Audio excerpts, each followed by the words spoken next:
Olá, olá, olá a todos e todas. Mais uma grande entrevista dessa Jornada Internacional da Felicidade no Trabalho. A partir do dia 20 lançamos uma série, né? E eu tenho o prazer de receber a minha amiga da Galícia, que está em Vigo, né, Belém? Você está lá em Vigo, né? Porque ela viaja tanto, ela está sempre em algum lugar, então a Belém Varela, que nós nos conhecemos num congresso de psicologia positiva em Los Angeles, já acompanhávamos o trabalho um de outro desde antes. Ela também trabalha com Jobcraft, com uma perspectiva muito complementar à nossa e com tantos outros temas. E hoje, como é que eu queria começar? Belém, eu queria que você contasse resumidamente a sua trajetória, ou seja, até chegar ao tema da psicologia positiva, como se fosse o resumo do filme ou da série que você vê no Netflix, ou seja, sinopse. E falando em ficção, logo na sequência, a Belém acabou de lançar um livro e ela já vai falar disso pra gente. Mas antes, conta um breve resuminho, sinopse da tua trajetória para os nossos ouvintes e videntes aqui. Bueno, pues es difícil. Bueno, iba a contestarte en mi mal portugués, pero paso al español que estoy más fluida. Es muy difícil resumir 30 y pico años en una secuencia breve, pero sí es cierto que podríamos hablar como de dos grandes etapas, ¿no? Mi primera etapa como directiva en empresas pequeñas, medianas, multinacionales, grandes, internacionales. Y, y bueno, pues ahí lo que tuve fue digamos, el conocimiento y la aproximación a las personas desde una base jurídica, ¿no? Mi formación está en el derecho. Lo que sucede es que con esa aproximación no lograba entender todo o responder a las muchísimas preguntas que me hacía respecto al comportamiento humano. Y bueno, a partir de una experiencia que fue, bueno, pues con aspectos de seguridad laboral, donde las personas, bueno, pues teníamos alguna fábrica donde la seguridad pues tenía serios problemas, viví, digamos, como una transformación positiva, como una recuperación de la confianza, conseguía que disminuyesen los accidentes, mejorase la calidad, mejorase la implicación de las personas. A partir de ese momento, pues nació en mí la idea de organizaciones optimistas y ya puse en marcha todo para esa segunda nueva etapa, ¿no? Que fue escribir el libro Organizaciones Optimistas, La rebelión de las moscas, también en portugués, A rebelión das moscas. Y bueno, pues ahí, digamos, lo que me dediqué fue a implantar en las organizaciones estos aspectos de mejora, orientados a que las plantillas conozcan mejor sus capacidades, desarrollen todo su potencial y siempre pues a favor de un propósito.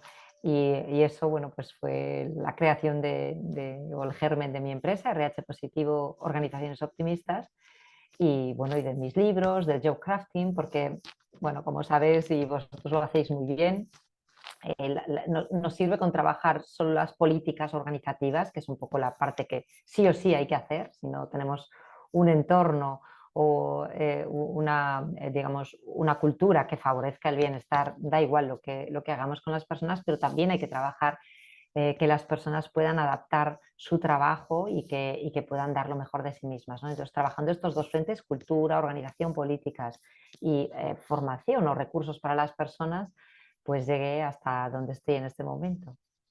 E, e o que eu gosto muito é que a Belém ela navega muito bem entre o mundo da academia, pesquisa, e como é que eu transformo esses dados, aquela informação que às vezes é dura, é importante que a gente meça, que a gente tenha uma fundamentação, mas como é que eu levo isso de uma forma prática e leve para as pessoas e apresentando isso com entusiasmo. E isso eu celebro o trabalho porque a gente acompanha há algum tempo. Inclusive, a gente teve a oportunidade até de convidar aqui no congresso, isso ficou evidente para as pessoas que participaram.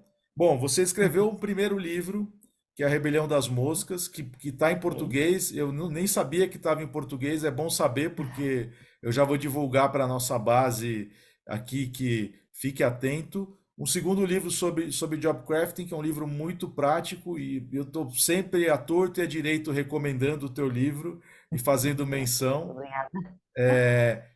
E agora você enturou em fazer, vou transformar essa experiência de olhar as pessoas, ver como é que as pessoas estão vivendo, como é que elas encaram a realidade, num romance, numa ficção que é baseada na tua observação da realidade. Eu queria que você contasse livremente da tua experiência escrevendo um livro agora como escritora, novelista, né? E quanto isso conecta com a realidade que você vê no trabalho, nas empresas. Então, conta do livro, mostra a capa, agora faz a propaganda mesmo. Bueno, pues aquí está, este es mi nuevo retoño, mi nuevo libro y sí que es verdad que, bueno, pues el salto a la ficción fue una aventura que no me esperaba, ¿no? Que en realidad, bueno, pues nació, digamos, de las propias experiencias o de mi observación, pero también y absolutamente de la creatividad, ¿no? Que digo la creatividad como si no fuese mía, porque la verdad es que la experiencia de vivir pues las aventuras de una persona de ficción o de un personaje de ficción eh, parece como que se aleja un poco de lo racional, ¿no? De lo que yo estoy muy acostumbrada, como tú bien decías antes, de buscar investigaciones, datos, información, ¿no? Aunque en realidad hay una parte de este personaje que sí lo encontramos, Miguel, cuando observamos, por ejemplo, The Pursuit of Perfect de Tal Ben-Shahar. Él habla de las tipologías de personas que se obsesionan con la perfección y aquí la protagonista pues un poco vive con esa experiencia de intentar evitar los errores a toda costa, de que su estatus no se pierda nunca y, bueno, pues en esa obsesión no es capaz de disfrutar de nada. ¿Qué realidades veo? Bueno, pues a ver, está ambientada en un gran despacho internacional de abogados. Yo en realidad no he ejercido la abogacía así, pero sí he tenido muchos compañeros y compañeras que sí lo han hecho. Bueno, pues con esas estructuras de crecimiento up or out, de donde tú o subes o te vas, donde esas carreras profesionales generan competitividad, envidias, pisotones, etcétera. Ahí, bueno, pues ella está especializándose en optimización fiscal. También podríamos hablar de paraísos, pero bueno, ella no le gusta ese término a la protagonista, porque lo suyo es optimizar.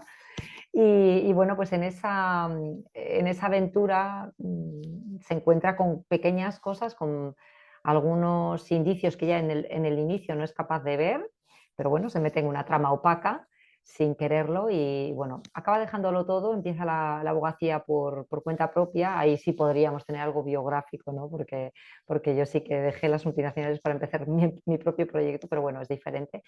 En esa abogacía por cuenta propia empieza a encontrarse con personajes para ella imperfectos, para ella atípicos, ¿no? Extraños, y que bueno, pues la van metiendo en nuevas tramas, en nuevos problemas. Y bueno, pues lo que podemos decir es que al final todo acaba interconectado y sobre todo es muy importante su evolución, ¿no? Cómo pasa de esa autoexigencia extrema y de esa cultura de competitividad y de extrema agresividad del entorno a, bueno, pues a moverse en otro campo. No voy a poder contar mucho más para no desvelar, no de hacer spoiler No, de sí, la sí, obra. sin spoilers, pero yo entiendo que hay un paralelo muy importante en la manera como venimos trabajando y la manera como las Sí. personas quieren cambiar su modelo de trabajo, porque de hecho Mm, estamos hablando aquí de una estructura competitiva, vertical, que pone etiquetas. sí, Incluso estaremos hablando con Caro también. Estamos entrevistando a Caro, que tú la sí, qué conoces, bueno, hablando de su mucho. libro sin etiquetas, ¿no? Untapped, sí, Entonces, la idea de tener etiquetas, de tener que dejar de ser auténtico, ser quien yo soy, para ir subir más un pendaño en la organización y ganar estatus, o sea, todo mm, lo que vemos, pero que está muy confrontado con lo que las personas ya no quieren más en el trabajo y ni siquiera claro. funciona más. Entonces, quería ver tu intake, tu reflexión frente, mira, aquí estoy viendo en la obra que hay un paralelo, pero ya por tú comentando, pero tu percepción, que tú trabajas con empresas, encuentras esa confrontación del mismo escenario, ¿no? Sí, sí, sí. Muchas veces hay empresas que nos piden que actuemos, que intervengamos y a ti te estará pasando también que mejore su organización cuando en realidad todo parte de ya una mala estructura, donde lo que estamos es fomentando esa competencia a toda costa, ese crecer a base de no ser uno mismo, sino de tratar de ser otra cosa. Y yo creo que eso hace muchísimo daño a las organizaciones. Las personas buscan ser ellas mismas y además es que la mayor parte del talento no se adapta a los puestos que una gran estructura o una gran organización tiene, en absoluto, ¿no? El talento es singular, cada persona tiene el suyo y eso lo vemos en el job crafting cada día que hacemos un taller, las personas se descubren a sí mismas mejor de lo que se pensaban antes de empezar, ¿no? Y cuando realmente les dejamos a las personas ser como son y sacar todos sus recursos, la organización crece más y mejor y de una forma mucho más adaptada a los tiempos, ¿no? Y eso es un poco quizás sí, la evolución del personaje aquí, pero bueno, no es técnico en absoluto porque aquí todo es a base de fricción y de Claro. mucha torpeza por su parte. O que eu percebi, você relatando a obra, é que tem uma correlação muito interessante entre o cenário que a gente vive nas empresas, né? A gente ainda vive um pouco dessa esquizofrenia, né? Um mundo incerto, com as coisas vindo de todos os lados, mas ainda uma estrutura muito rígida, que é competitiva e que acaba transformando as pessoas em quem elas não são, né? Ou seja, para subir eu tenho que seguir uma etiqueta, eu tenho que me transformar em quem eu não sou e deixar de lado minha autenticidade, né? E Mm, isso tem um impacto, né? E aí deu uma reviravolta na vida da personagem em que ela acaba tendo que reencontrar com ela mesma, né? E com as diferenças nas pessoas, né? Então eu vejo esse mm. paralelo, queria que você comentasse, Belém. Sí, la verdad es que es algo que repetidamente me lo están comentando las personas que leen el libro, ¿no? Que incluso aunque no estén en un gran despacho en la abogacía, pues que se sienten identificadas con esa percepción de no llegar a todo, de querer dar lo mejor y no poder, de intentar jugar un papel dentro de la organización que a lo mejor no se adapta como son ellas singularmente, ¿no? Y yo creo que cada persona con su singularidad, con su capacidad, con su potencial, debería poder ser ella misma dentro de las organizaciones o con sus propios proyectos, ¿no? Y en ese sentido sí que la novela aborda esa especie de tensión que llevamos de tratar de ser alguien a lo largo del trabajo y ser otra persona luego en nuestro día a día, ¿no? Y hay muchas personas pues, que se ven identificadas en eso, yo misma en un momento dado, ¿no? Con esa necesidad de intentar pues, adaptarte a lo que la organización está esperando de ti, cuando en realidad debería ser la organización lo que se adapte a las personas y a lo mejor que esas personas dan, ¿no? Y yo creo que desafortunadamente quizá en la mujer más se vive de una forma más intensa esta especie de autoexigencia doble, ¿no? En el ámbito profesional, en el ámbito personal, en el ámbito familiar. Parece que siempre tenemos que ser y dar más y eso nos genera una tensión interna que yo creo que tenemos que trabajar más hacia la naturalidad, la autenticidad, el ser una misma y también las organizaciones ser capaces de explorar cómo son las personas para poder utilizar todo lo que pueden dar, ¿no? E de hecho, de verdade, na verdade, você, ó, já vou estar falando em espanhol aqui, vou Sí, apertar a tecla SAP. A verdade é que eu sei que você comentou também que quando você faz um workshop de job crafting, as pessoas também se descobrem, né? Então você tem um potencial ali que está escondido entre aspas, né? Ou seja, não é que está sí. escondido, mas que está dentro da pessoa e que às vezes a empresa não dá voz para as pessoas se manifestarem, né? Isso é um Mm, ponto mm. que eu acho que na ficção você traz isso de uma maneira mais com trama, com conflito, com Sí, reviravolta, que é um pouco sí, diferente, mas a gente acaba vivendo essas tramas e reviravoltas também nas empresas, né? absolutamente. La verdad es que es una realidad, ¿no? Y aquí la persona, la protagonista, ¿no? La persona que ejerce esa transformación es una persona absolutamente contenida, contenida en lo que dice, contenida en cómo viste, contenida en cómo habla. Y, digamos, esa contención es, yo creo que una realidad muy, demasiado actual, ¿no? Yo creo que hay una responsabilidad, por supuesto, de las organizaciones de darles voz a las personas.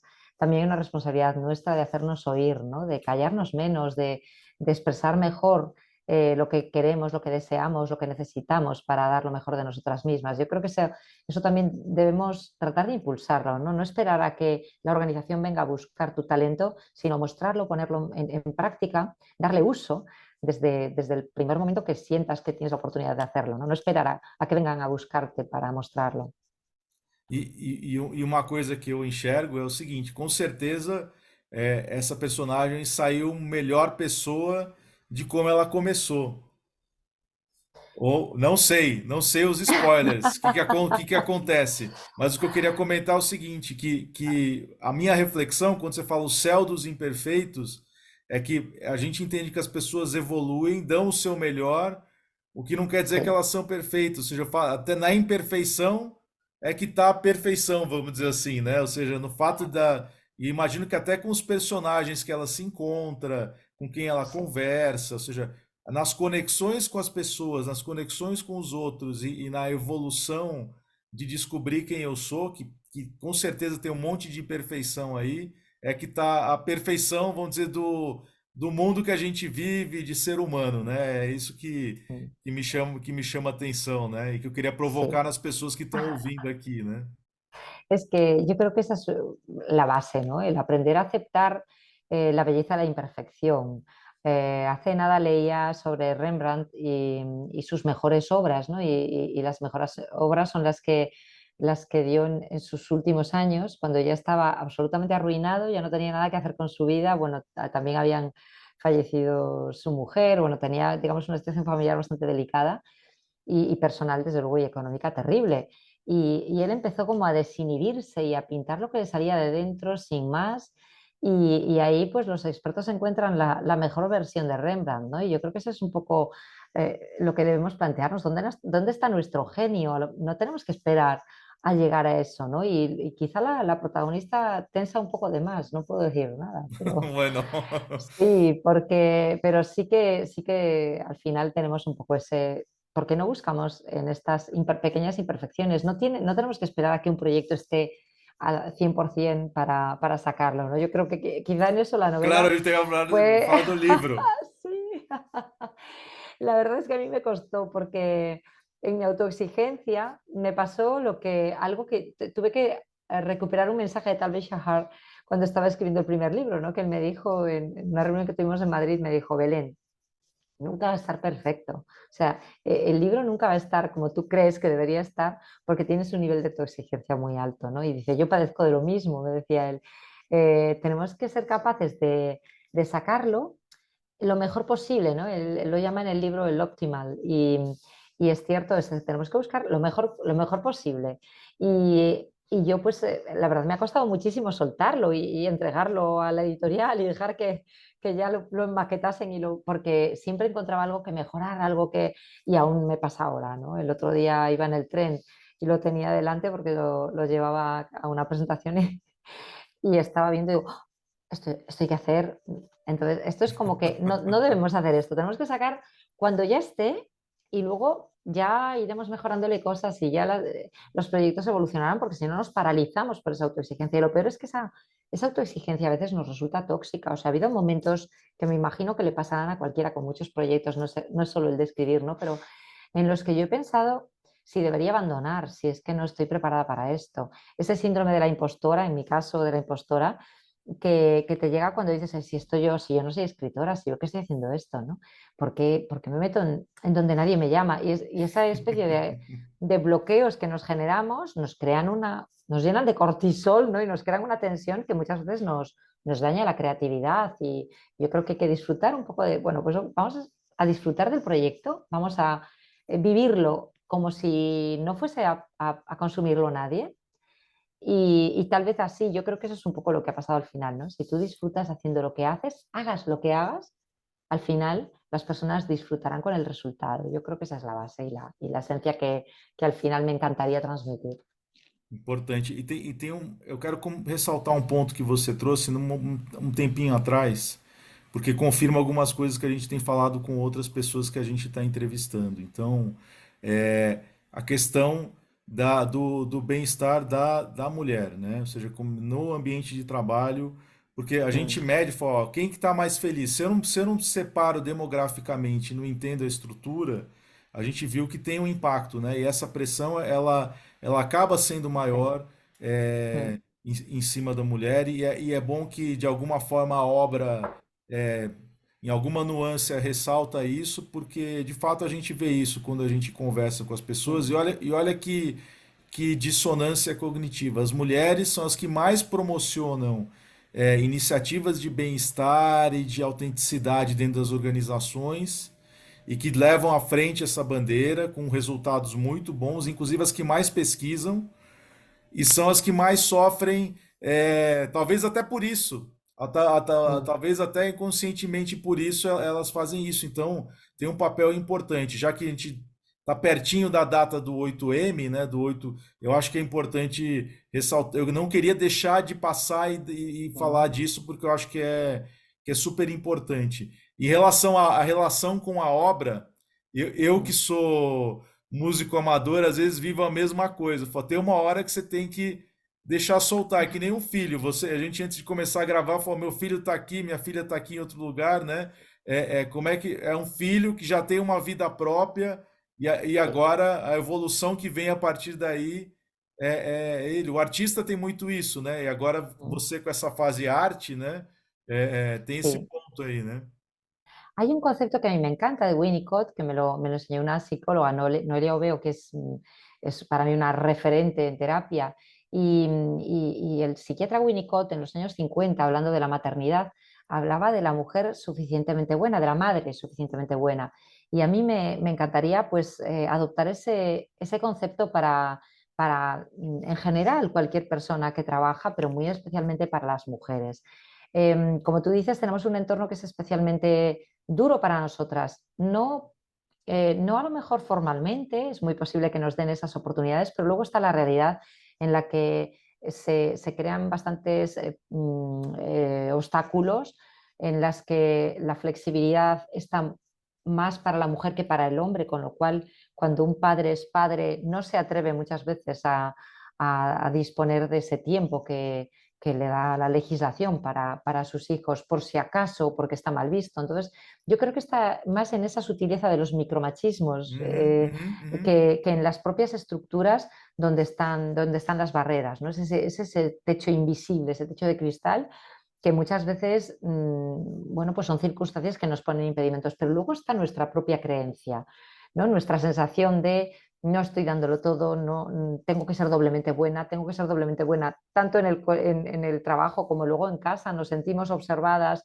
si pues no llegamos a alguna labor educativa antes y en realidad estamos permanentemente sometiéndonos a un juicio y a un castigo sin que en realidad sea necesario. Estamos siendo suficientemente buenas, estamos tratando de llegar a todo lo mejor posible, poniendo en valor nuestros recursos. Y yo creo que además me da igual casi la maternidad que cualquier otra afición que uno tenga. Tú has mencionado la música, está el arte, está el deporte, hay muchas aficiones que nos engrandecen como personas y también la maternidad. Entonces, no solo no deberíamos considerarlas algo separado o algo que nos limita, sino todo lo contrario, deberíamos considerar que eso enriquece lo que hacemos y deberíamos incorporarlo como parte del crecimiento, de la mejora de nuestro talento, ¿no? Entonces, yo creo que esta idea de ser suficientemente buenas, de que lo estamos dando todo, estamos dando lo mejor, no debería suponernos una autocrítica, sino todo lo contrario, es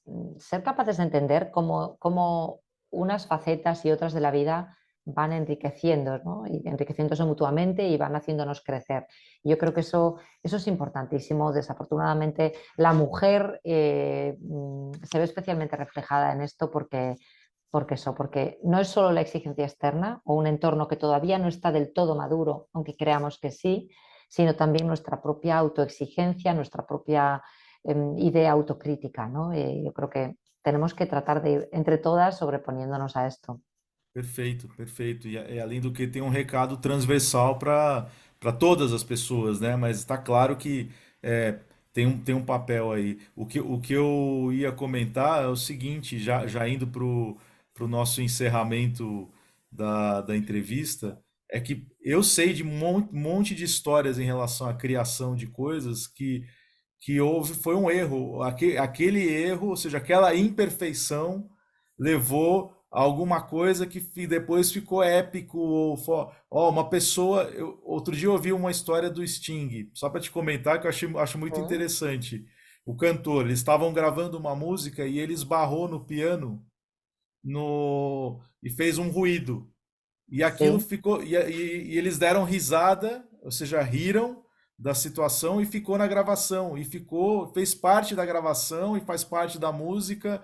Aquilo não foi intencional, mas mm, ficou tão bom que a gente mm, deixou o mm, imperfeito. E eu vejo muito isso hoje, né? Tudo digital, perfeito, tem que ser. sí, Então sí, fica bem artificial as coisas. Então, na era da inteligência artificial, propor a imperfeição, acho que sí. é uma Mm. boa defesa. Eu queria que você desse por favor, um recado final, te agradecer muito. Primeiro, a amizade que a gente tem ao longo desses anos, que para mim é um privilégio. E segundo, de ter participado dessa entrevista, ter topado participar dessa jornada tão rápido, que as agendas tenham casado, que a gente sabe como é. Mas eu quero que Sí. você dê um recado final para as pessoas que estão nos assistindo e onde elas podem comprar El Selo de los Imperfectos e Ojalá muy pronto que esté en portugués. Ojalá. Bueno, todo es ponerse a ello. Pero bueno, pues nada, El cielo de los imperfectos en principio está en cualquier librería y es del sello Contraluz y bueno, tiene distribución en muchos países, así que pronto también estará en otros países. Acaba de salir, así que todavía estamos en ello, ¿no? Pero el mensaje que a mí me gustaría transmitir es que no estamos en tiempos perfectos y eso no existe, ¿no? Que tratemos de encontrar lo mejor de nosotras mismas en cada una de nuestras facetas y que como personas sepamos ser suficientemente buenas y sobre todo disfrutemos de la experiencia. Yo creo que eso es lo más importante. Cuando uno disfruta de la experiencia y utiliza sus fortalezas, sus recursos, sus capacidades, va a salir lo mejor posible y eso es a lo que debemos aspirar, a lo mejor que esté en nuestras manos. Muito obrigado, Belém. Um abraço a todos e todas que nos ouvem e nos veem e aguardem Igualmente. para mais novidades da jornada. Até logo! Hasta allá. Hasta allá.